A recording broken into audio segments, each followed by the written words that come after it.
Ok, la semaine dernière, on a aussi reçu un nouveau module à bord de la station spatiale. C'est très rare, donc on est content d'avoir été à bord au moment où ce module est arrivé. Il a remplacé un ancien module russe qui est là depuis 20 ans. Il s'appelle MLM.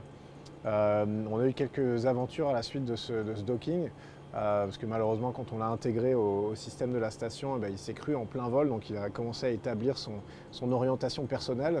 Le seul souci, c'est qu'il a entraîné la station avec lui. Alors on a rapidement corrigé la situation, mais c'était, voilà, c'est l'espace. Parfois, ça ne marche pas comme on l'avait espéré, mais on a des procédures pour ça, on a l'entraînement et tout le monde était prêt. Je vais vous faire visiter ce module. On va vers l'arrière de la station, côté russe. Allons-y.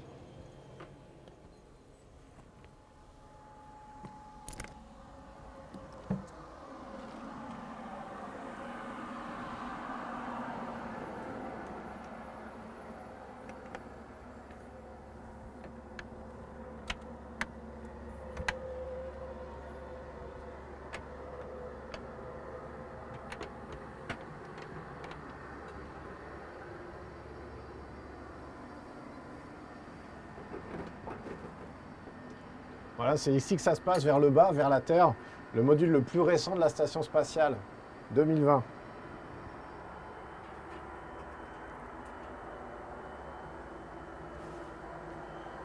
On voit ici le sas qu'on a ouvert. Alors à l'ouverture du sas, quand on a un module qui vient de l'espace, ça sent toujours un peu le chaud, un peu le brûlé, un peu, moi je trouve, la crème solaire. C'est vraiment le cycle thermique, l'exposition à la chaleur du soleil qui fait cette odeur un peu spéciale et qu'on a retrouvé encore une fois. On voit ici le couloir central était plein d'équipements. En fait, nos collègues russes ont vraiment commencé à tout ranger, à tout déplacer, mais ce n'est pas encore tout à fait fini. Donc on va faire attention. On va descendre vers le bas de ce module. Ici sur la droite, on a des toilettes, nouvelles toilettes à bord de la station spatiale. Ce sera notre troisième toilette. Alors ça a l'air d'être un détail comme ça, mais c'est quelque chose auquel il faut penser quand on est dans l'espace et avec l'augmentation des équipages à bord de la station spatiale. Voilà, il a fallu trouver des solutions, ça en fait partie. On est passé de 3 à 6 à 7 et bientôt peut-être encore plus de membres d'équipage. Ici, beaucoup d'équipements qui seront des équipements scientifiques, des équipements de recherche un peu à droite et à gauche. On va aussi avoir une station de pilotage du bras robotique européen qui, lui, se trouve à l'extérieur d'MLM. Et cette station de pilotage, elle va se trouver ici. Elle n'est pas encore tout à fait complète. Mais vous voyez ici, ERA, c'est European Robotic Arm. C'est un bras robotique qui est l'équivalent plus simple de ce qui se trouve de l'autre côté, du bras qui se trouve de l'autre côté de la station et qui a été conçu en Europe et qui est arrivé à bord avec ce module. Vous voyez, on est en pleine installation, en plein bricolage. Ici, c'est une station de ce que les Russes appellent kayuta, donc une cabine en fait, pour un membre d'équipage. Une structure rigide avec tout le confort moderne à l'intérieur et un petit hublot pour pouvoir regarder. Pour l'instant, elle est occupée par du stockage.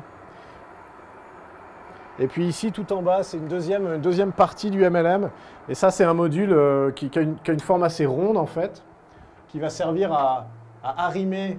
On voit d'ailleurs que ça résonne un petit peu, le son change, qui va servir à arrimer d'autres modules. On va avoir notamment un SAS ici qui va nous permettre de sortir des expériences vers l'extérieur d'MLM, côté russe. Et on a une nouvelle fenêtre qui, pour l'instant, est fermée, mais qui peut s'ouvrir, vous voyez, un peu comme un objectif d'appareil photo.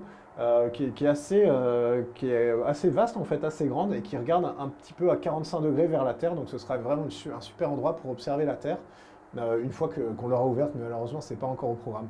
Voilà, pour la première fois en exclusivité, la visite du module MLM. Merci de l'avoir suivi.